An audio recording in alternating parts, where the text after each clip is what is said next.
ఇప్పుడు మనం ప్యాన్ ని స్టవ్ మీద పెట్టేసాం కదా, ఎగ్ పలుకుట్టు మిక్స్ చేసుకున్నాం కదా, అది ప్యాన్ మీద పోసేద్దాం.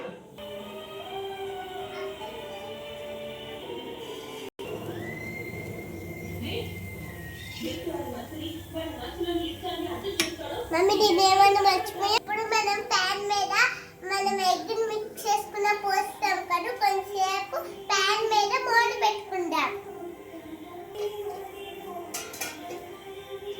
మమ్మీ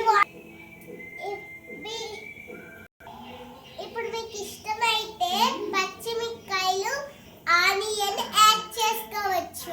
నేను చిన్నపిల్లని కదా, పచ్చిమిరపకాయ తినలేను. ఇప్పుడు మనం ఆమ్లెట్ ని ఇంకో సైడ్ టర్న్ చేసుకుందాం.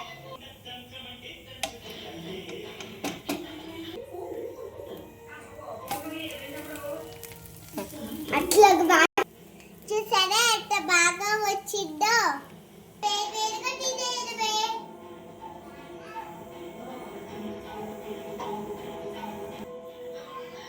చెల్లికిస్తాను ఫ్రెండ్స్.